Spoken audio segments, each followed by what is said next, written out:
आमंत्रित करता हूं मुख्य अतिथि महोदय श्रीमान Chandrashekhar sir, ED plant manager ONGC Hazira Surat. जोरदार तालियों के साथ बारंबार अभिनंदन। श्रीमान का आगमन इस मंच का सौभाग्य।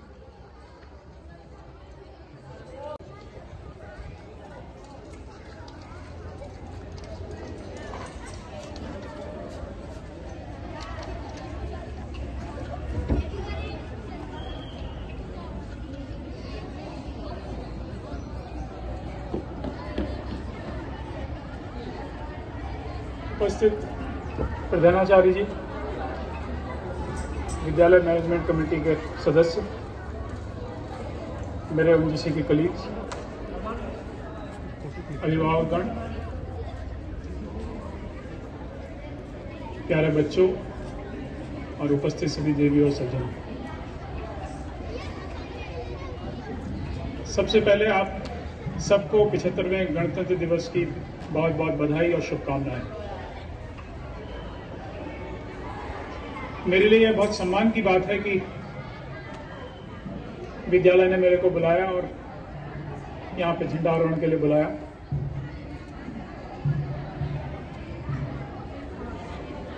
मैं सबसे पहले बधाई दूंगा यहाँ के प्रधानाचार्य जी को, शिक्षकगणों को और छात्रों को कि उन्होंने गणतंत्र दिवस के अवसर पर इतनी बेहतरीन प्रस्तुतियां दी और विशेषकर कक्षा 3 के छात्र सियोन को, जिसने एक ओजस्वी यहाँ पर भाषण दिया। और मैं सच कहूँ तो उसने गणतंत्र दिवस के जितने पहलुओं पे जो बात होती है वो सब पहलुओं को उसने छुआ। मुझे पुनः एक बार बहुत बहुत उसको बधाई और उनको मोटिवेट करने वाले जो अध्यापक और उनके अभिभावकगणों को भी बहुत बहुत बधाई।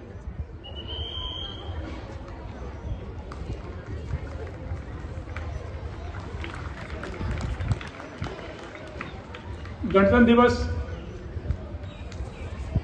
सिर्फ एक दिन ही नहीं है, ये हम सबको अपना विश्वास दिलाने के लिए कि ये देश एक संविधान से चलता है और हम सबको, चाहे वो किसी स्तर पे हों, वो छोटे बच्चे हों, उनके कर्तव्य कुछ हैं जो कि हमारे अध्यापकगणों को और उनके अभिभावकगणों को बताने हैं। हमारे अध्यापकों के कुछ कर्तव्य हैं, क्योंकि ये गणतंत्र तभी ये गणतंत्र रह सकता है जब हम सब अपने अपने स्तर पे अपने जो हमारे कर्तव्य हैं, जो हमको दायित्व हैं, वो दिए गए हैं, वो हमको ठीक से करें।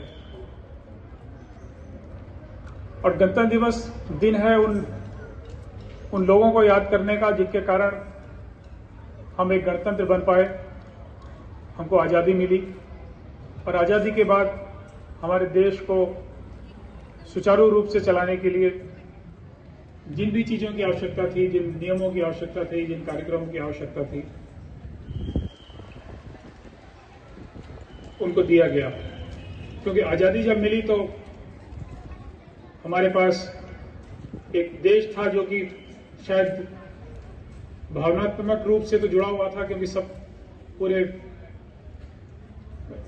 भारत में जो अभी भारत है उन सबको आज़ादी चाहिए थी, परंतु उसके बाद कैसे चलाएंगे शायद उसका एक रोड मैप नहीं था। तो गणतंत्र दिवस के दिन हमने अपना संविधान, जो कि हमारे संविधान निर्माताओं ने बनाया बाबा साहब के नेतृत्व में, उसको हमने अंगीकृत किया और हम उससे आगे चले। इस अवसर पर बच्चों के लिए मैं विशेषकर यह कहना चाहूंगा कि शिक्षा एक सिर्फ क्लास में आगे बढ़ने का एक जरिया नहीं है कि कक्षा के प्राइमरी से आए और आप 12th पास कर गए। शिक्षा में आपको जितने एक अच्छे नागरिक के कर्तव्य हैं वो आपको करने हैं, क्योंकि यहाँ इस स्कूल में जब आप आए हैं तो बहुत छोटे बच्चे हैं, जो कि अभी शायद कुछ बच्चे ऐसे होंगे जो इस स्कूल में पहली बार गणतंत्र दिवस देख रहे होंगे, और कुछ जो कक्षा 12 के होंगे वो इस सेशन का, इस स्कूल का उनके लिए आखिरी होगा। क्योंकि एक छोटा बच्चा और कक्षा 12 के बच्चे में जो डेवलपमेंट है वो इसके बाद जब स्कूल से निकल के कॉलेज में जाएगा तो एक कहें तो समाज में जाने के लिए लगभग तैयार होगा। तो आप शिक्षा के साथ अपने को पूरा विकसित कीजिए, अपनी कोई हॉबी पालिए। एक कुछ की स्पोर्ट्स होती है, कुछ का संगीत होता है, कुछ का और कोई आउटवर्ड या एक्स्ट्रा करिकुलर एक्टिविटी जिसे हम कहते हैं। और मुझे पूर्ण विश्वास है कि केवी स्कूल के छात्र शिक्षा के अलावा और अन्य एक्टिविटीज में भी वो एक्सेल कर रहे हैं। और आप अपने को डिटर्मिनेशन कीजिए, अपने को अपने लिए टारगेट बनाइए कि आपको इस दिन या ये करना है या इस महीने में ये करना है। उसी से आप अपने को और अपना विकास कर पाएंगे। मैं आज के इस प्रोग्राम के लिए आपको बहुत बहुत धन्यवाद देता हूं। सभी छात्रों को जिन्होंने यहाँ पे बेहतरीन प्रस्तुतियां दी, उनको बहुत दोबारा